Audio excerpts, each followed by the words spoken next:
சாலை விபத்தினால் பலர் உயிரிழப்பதை படித்து கொண்டிருக்கிறோம், பார்த்து கொண்டிருக்கிறோம். சாலை போக்குவரத்து விதிகளை முறையாக ஓட்டுநர்களும் பொதுமக்களும் கடைபிடிக்க வேண்டும். அதற்குண்டான விழிப்புணர்வை அரசு தொடர்ந்து ஏற்படுத்த வேண்டும். வாகன ஓட்டிகளை பொறுத்தவரையிலே பொதுமக்களின் பாதுகாப்பான பயணத்தை கவனத்தில் கொண்டு வாகனத்தை இயக்க வேண்டும். போக்குவரத்து துறை தமிழகத்தில் உள்ள எல்லா இடங்களிலும் சைன் போர்ட்ஸ் அதை முறையாக சரியாக பராமரித்து இருப்பதை உறுதிப்படுத்த வேண்டும்.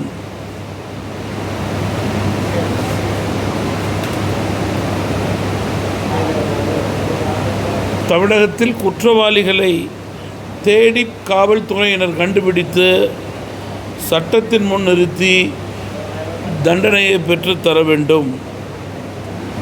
காரணம், அவர்களை கண்டுபிடித்து முறையாக நீதிமன்றத்தின் முன் நிறுத்தினால்தான் உண்மை நிலைகள் வெளிவரும். ஆனால் தற்போது என்கவுண்டர் என்பது சந்தேகத்திற்கு இடமளிக்கும் வகையிலே இருக்கிறது. பொதுமக்கள் அரசையும் காவல்துறையையும் ஏதோ பிரச்சனைகளை சமாளிக்க மறைக்க என்கவுண்டர் நடப்பதாக கருதுகிறார்கள் என்பதை தெரிவிக்க விரும்புகிறேன்.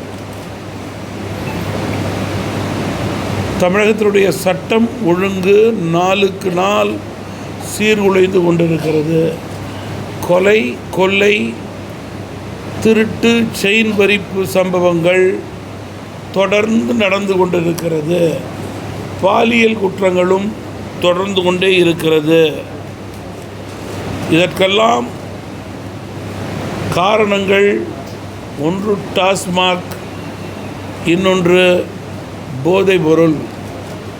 இதற்கு முற்றுப்புள்ளி வைக்க முடியாத அரசாக இந்த அரசு செயல்படுவது சாதாரண மக்களுக்கு பாதுகாப்பு இல்லாத ஒரு நிலையை ஏற்படுத்துகிறது. போதைப் பொருள் நடமாட்டத்திற்கு முற்றுப்புள்ளி வைக்கக்கூடிய அரசாக உறுதியெடுத்து செயல்பட வேண்டும். மேலும் மிக முக்கியமாக பள்ளி, கல்லூரி, மருத்துவமனை, பேருந்து, கோயில்கள், மசூதிகள், ஆலயங்கள் பகுதிகளிலே போதைப் பொருள் நடமாட்டம் இருப்பதை நிறுத்தக்கூடிய உறுதியான நிலையை அரசு ஏற்படுத்த வேண்டும். மழைக்காலம் நெருங்கி கொண்டிருக்கிறது. ஏற்கனவே பல மாவட்டங்களிலே மழை பெய்து கொண்டிருக்கின்ற காரணத்தினால் மழைநீர் வடிகால் சீரமைப்பு பணிகளை அரசு முறைப்படுத்தி செயல்படுத்த வேண்டும்.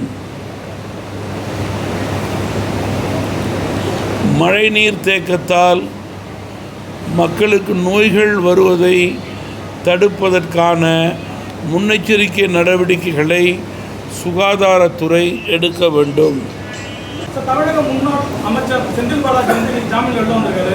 அவர் வெளிவந்ததை வச்சு பலரும் பல கருத்து சொல்கிறாங்க. நீங்கள் என்ன சார் சொல்கிறீங்க? நீங்கள் இது சட்டத்திற்கு உட்பட்ட நாடு. சட்டத்திற்கு உட்பட்டே பிணையிலிருந்து அவர்கள் வெளிவந்திருக்கிறார்கள்.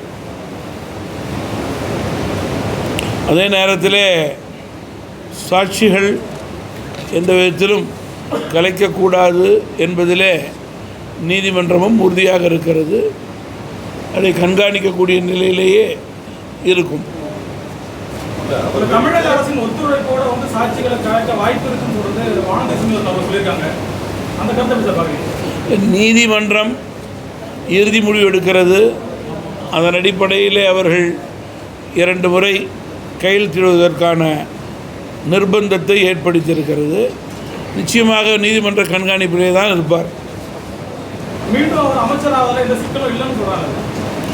மீண்டும் அமைச்சராகின்றாரா இல்லையா என்பது ஆட்சியாளருடைய கருத்து. ஆனால் ஆட்சியாளருடைய சரி தவறை மக்கள் கூர்ந்து கவனித்து கொண்டிருக்கிறார்கள். சார், அவர் சிறையிலிருந்து வந்திருக்காரு.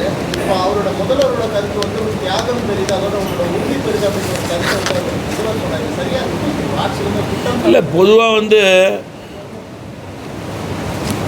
முன்னாள் அமைச்சருடைய விஷயத்தில் குற்றம் சாட்டப்பட்டது யாரால்,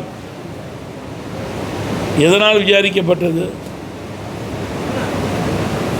அதிமுகவில் இருந்தபோது திமுகவினால் குற்றம் சாட்டப்பட்டு விசாரிக்கப்பட்டு அதன் அடிப்படையிலேயே அவர்கள் ஜெயிலுக்கு செல்லக்கூடிய கட்டாயம் ஏற்பட்டது என்பதை நான் நினைவு கூற விரும்புகிறேன்.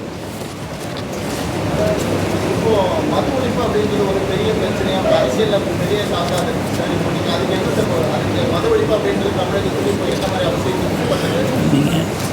மதுவில்லா தமிழகம் என்பதுதான் தமிழ் மாநில காங்கிரஸ் கட்சியினுடைய கொள்கை.